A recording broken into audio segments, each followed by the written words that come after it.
Good morning, everybody. Happy Saturday. Isn't it glorious? I was thinking about emotional safety and what a thing that is. So it typically comes up with clients, but it's an everyday thing with all of us in our interpersonal relationships, our friendships, our workplaces, in all the environments we're in. Emotional safety is a big thing. And I think we often all know about emotional safety, but we haven't necessarily put that sort of title on it and what it really means. But it is very prominent in the version that you show up in, depending whether you're being your true self or your false self. And it's such a shame that for the majority of us, the majority of what we show up for in our connections in our life is in our false self. Now, we might not realize we're doing that, or we might. And what percentage are we doing that? And where are we able to be 100% our true self? If anywhere at all, that's the alarming thing. So emotional safety is when you've built up some kind of connection with a person, typically a relationship. That's the most common one that we look at when we look at emotional safety primarily. Is whether we feel safe enough to be able to express our truth without feeling judged, without a risk of criticism, without a risk of being dismissed, without a risk of being left and abandoned, without a risk of having a silent treatment, and without a risk of an argument. So when we're speaking up, it might be that we have an issue going on, and with the person we're speaking to, it's whether, oh sorry, I nearly dropped my phone there, it's whether we actually feel safe to speak up or not, and the reasons why we may not. So we might be really hypervigilant, thinking actually if I say that I don't think this person's treating me very well, or I don't like the way they speak to me sometimes, do I feel that the connection is going to be broken? Do I feel I'll be punished? Will they reject me? Will they not speak to me again?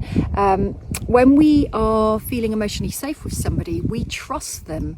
We trust them enough that they will listen, and not just normal listening, but something called active listening, where they're not sitting there thinking about what they're going to say next or what your situation means for them. They're literally really on cue with being very present in that moment, hearing what you're saying without trying to find a solution for you, without trying to fix you. That's not part of that type of listening. It's about just being ears open for that person to express what they're feeling without an attack. So it's about being able to share a truth without assuming it's automatically going to be an argument. And if we don't feel that we can speak our truth, we start to speak on eggshells, literally walk on eggshells, but we start to lose ourselves. We lose ourselves in that person, in that situation, because what we stop doing is showing up as ourselves. We start showing up as our false self, the adaptive self, the self that has learned to behave in a certain way, people pleasing if you like, in order to avoid conflict, to avoid something from happening. And that's where true communication breaks down. And in all kinds of relationships, communication is the number one thing that breaks down a connection, because we are in a space with somebody who doesn't really know us, because we are not sharing what's going on. And with that, how are we ever meant to get resolve in a connection? How are we meant to get things off our chest if we can't speak up? But we will get stuck in these connections for years and years and years, and then the silence of truth gets bigger and bigger, and then the inner war starts. Frustration, resentment, not feeling heard, anger, feeling ignored, dismissed, not important. In a way, if you think about it, surely it's more important to be able to speak your truth in a calm, boundaried, in your power way, not an abusive way or an argumentative way, just speaking your truth. It's better to speak your truth and see how that person reacts to you under stress and duress. Is that person a keeper? Is that person willing to work with me? Is that person, have they got my back, or is it my way, highway?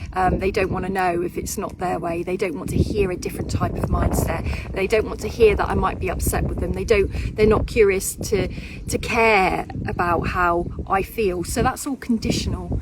It's better to be alone than in a conditional connection or friendship or relationship or whatever ship. But emotional safety, what is stopping me being able to be my true self in this connection? Is it a them problem? Is it a me problem? Is it a both of us problem? Is it resolvable? Is it not? Is it easier just to snip and there's nothing to fix here? Or is it something that if I start to speak up, that person might go, I had no idea you felt that way, let's talk about it. That's an ideal world, and it does happen, but our bit is, where am I holding back? And then looking at why. And their bit is, are they willing to listen? It might work both ways, but without emotional safety, it's not fun. Without emotional safety, we're in a situation. Without emotional safety, we cannot be ourselves. And the inner problems will just mount up and mount up and mount up. It's essential because it creates progression. It creates depth in a connection.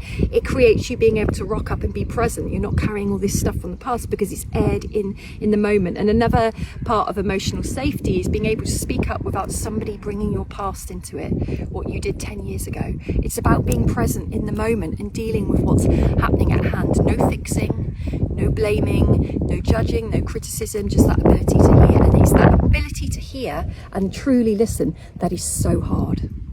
Because we have other thoughts coming in. How much can we stay present with that person and just stay exactly with what they're saying without our take on it until it's our turn to respond, and respond from the heart?